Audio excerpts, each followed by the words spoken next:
Hello बच्चों। तो इस वीडियो में हम लोग क्लास 6 के हिंदी बुक का तीसरा चैप्टर पढ़ेंगे जिसका नाम है पहली बूंद। ये एक कविता है जिसे गोपाल कृष्ण कौल ने लिखा है। तो कविता शुरू करने से पहले आइए हम कवि के बारे में थोड़ा सा देख लेते हैं।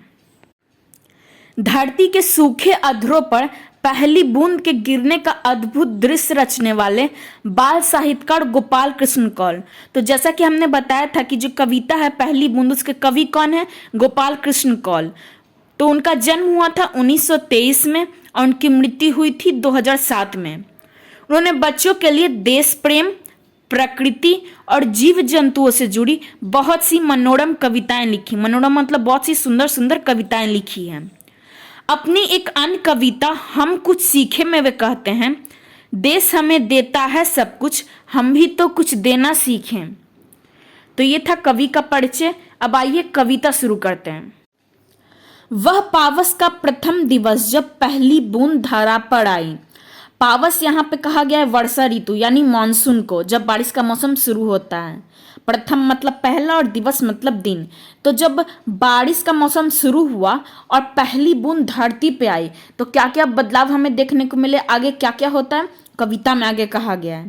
तो आगे है, अंकुर फूट पड़ा धरती से, नव जीवन की ले अंगड़ाई।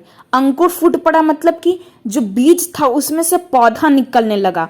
तो नया नया पौधा निकला है तो उसको क्या मिला? एक नया जीवन मिला है। तो नया जीवन मिलते ही वो अंगड़ाई लेने लगा। अब आगे है, धरती के सूखे अधरों पर गिरी बूंद अमृत सी आकर। यहाँ पे धरती के सूखे अधरों किसको कहा गया? जो सूखी धरती होती है।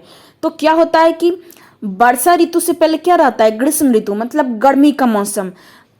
पानी की कमी रहती है, धरती नदी सब सूख जाता है।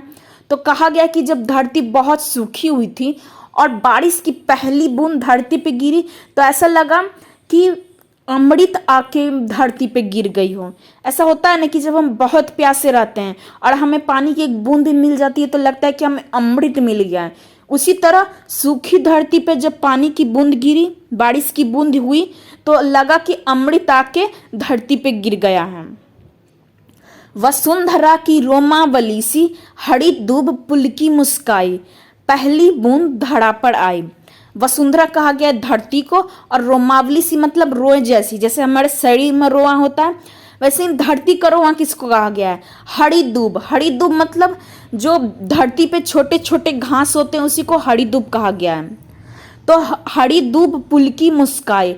अब कवि बोल रहे हैं कि ऐसा लग रहा है कि खुशी के मारे जो हरी दूब है वो मुस्कुरा रहे हैं और उस वजह से उनके रोंगटे खड़े हो जा रहे हैं। होता है ना कि कभी कभी हम बहुत ज़्यादा खुश होते हैं तो हमारा रोंगटा खड़ा हो जाता है। तो उसी तरह से यहाँ पे धरती का रोआ किसको कहा गया है? हरी दूब को। तो खुशी के कारण उसके भी रोए खड़े हो गए। कब खड़े हुए? जब पहली बूंद धरती पे आई। आगे है, आसमान में उड़ता सागर, लगा बिजलियों के स्वर्णिम पड़। यहाँ आसमान में उड़ता सागर किसको कहा गया है? बादल को, क्योंकि सागर यानी समुद्र में भी बहुत सारा पानी होता है और बादल में भी बहुत सारा पानी होता है। तो कवि कह रहे हैं कि बिजली जब चमकती है तो ऐसा लगता है कि सोने के पंख लगा के आसमान में उड़ रहा है। कौन उड़ रहा है? बादल। बजा नगाड़े जगा रहा है, बादल धरती की तरुणाई, पहली बूंद धरा पर आई। तो जब बादल गरजते हैं तो ऐसा लगता है कि वो गरज गरज के नगाड़े बजा रहा है और बोल रहा है कि अब धरती की यौवनता या उसकी जवानी इसी तरह बनी रहे, हर तरफ हरियाली रहे, वो कभी सूखी न पड़े। पहली बूंद धरा पर आई। कब ऐसा लगता है? जब पहली बूंद धरती पे आती है तब।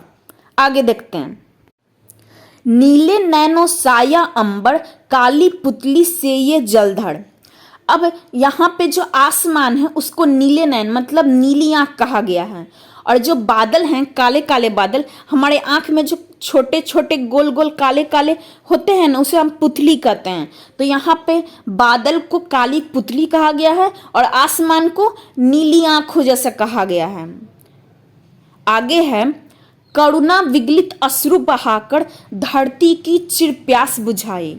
करुणा विगलित मतलब बहुत दुखी होकर, अश्रु मतलब आंसू और चीर प्यास मतलब कि बहुत समय से जो प्यासा रहता है उसको कहते हैं चिर प्यास।